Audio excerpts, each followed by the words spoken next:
যারা নাকি মারা গেছে তারা কি কবর থেকে উঠে আইসা অকারেন্স করছে? তাদের নামে কেন কেস দিলেন আপনারা? তারই মানে যে আপনারা বুয়া কেস দিন, বানানো কেস দিচ্ছেন। বিগত বছরগুলি কিরকম ঘটাইলাম এটা বলতে গেলে একটু কান্না করতে হয়। বিগত 12 বছর আমার মনে হয় যে আমরা বাসায় মানে কন্টিনিউয়াস 15 দিনও থাকতে পারি। যখন আমাদের আমরা সব বেল করেছি, নন ওয়ারেন্ট হিসেবে থাকতাম, তখনই আসতাম, তারপরে তো আবার কেস দিতে আবার ভাবতাম। আমি আমার আমার ব্যাপারে বলতে চাই যে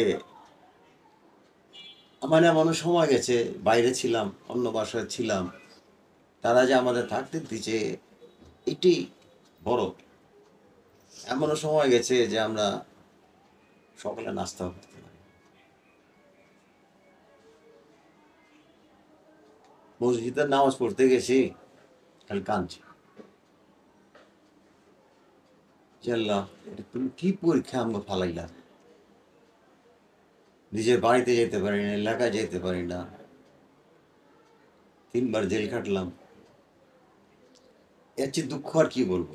আমি 2বার হজে ছিলাম। আমার মেয়ে আমারে ভিডিও ফোনে দেখাইলো যে আমার বাসার কি হালত। আমার ওই পাশে যে আলমারিগুলি আছে বেডরুমের, ওই সমস্ত ভাঙ্গা চুরা ফালা দিছে ওরা ইয়ের মধ্যে। আরো অনেক কিছু ঘটছে যেগুলি আমি বলতে চাই না। তো একটা লোক হজে থাকা অবস্থা, তার নামে কি করে কেস, এটা কি বলতে পারেন? এটা আমার বিগত সরকারের পুলিশের কাছে প্রশ্ন যে আপনারা যে কেসটা নিলেন, আপনি তো লিখে দিলেন যে উনি একটা অপরাধ করছে, যে কোনো বড় অপরাধ ছোট অপরাধ।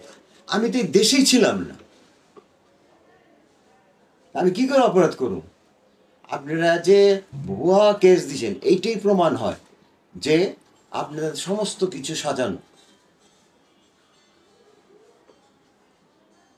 আপনারা এইটুকু দেখলেন না যে আমি আমি আমি ভাই হজে গেছিলাম, তাই জন্য এটা বলতেছি।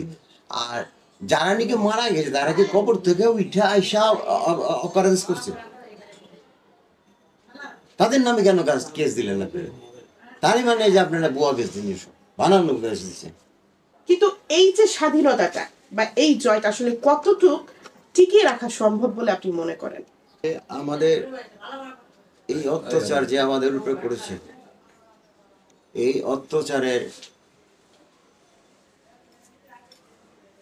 কি আমাদেরই দেখেন, আমরা আমাদের এত অত্যাচার করছে, তারপরে আমরা মনোবল হারাই না। কেন হারাইনি? যে আমাদের যে নেত্রী, তাকে যে অবস্থা রাখছিল, তার চেয়ে বড় তো আমরা না।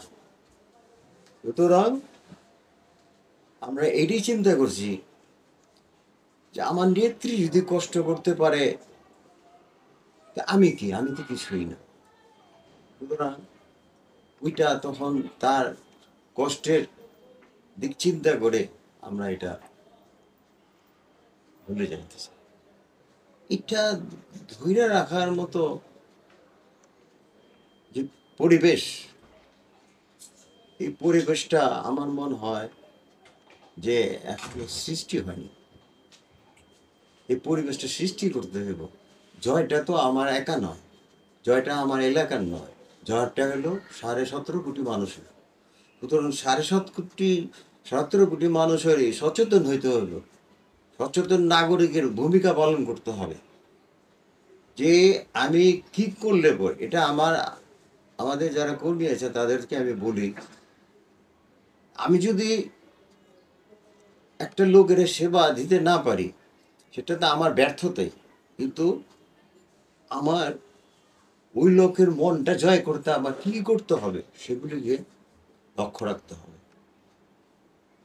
আমরা কেউ উপরে জুলুম করতে চাই না।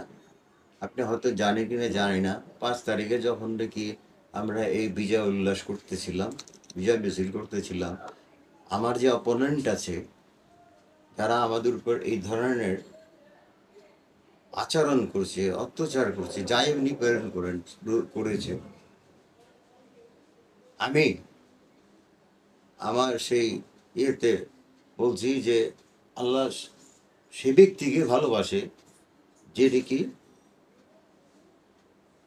ফরগেট অ্যান্ড ফরগিভ, এইটা যে পালন করে। সুতরাং আমি আসার পরেই আমার এলাকাবাসীর উদ্দেশ্যে বলছি যে আমার কোনো ক্ষোভও নাই, আমার কোনো দুঃখ নাই। আল্লাহ আমার কিসমতে রাখছিল যে এই কষ্টটা আমি পাবো।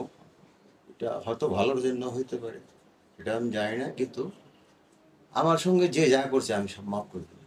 বাঙালিদের উদ্দেশ্যে কিছু বলতে চাই না, বাংলাদেশিদের উপর কিছু কিছু উদ্দেশ্যে কিছু বলতে চাই। সেটা হলো আমাদের প্রত্যেকটা নাগরিকের একটা একটা উদ্দেশ্য থাকা উচিত যে আমার দেশটা যদি আজকে দেশ বাংলাদেশ না হতো তাহলে আমরা পরাধীনই থাকতাম। সুতরাং এই দেশটাকে টিকে রাখার জন্য যা যা দরকার, যা যা প্রয়োজন, প্রত্যেকটা নাগরিকের সেই কাজগুলি করা উচিত। মানুষের সেবা করা, মানুষের সুখ দুঃখের সাথী হওয়া,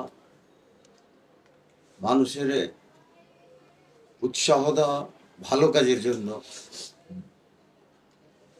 বুড়া কাজ থেকে বিরত থাকা, এই ধরনের কাজগুলি করা উচিত।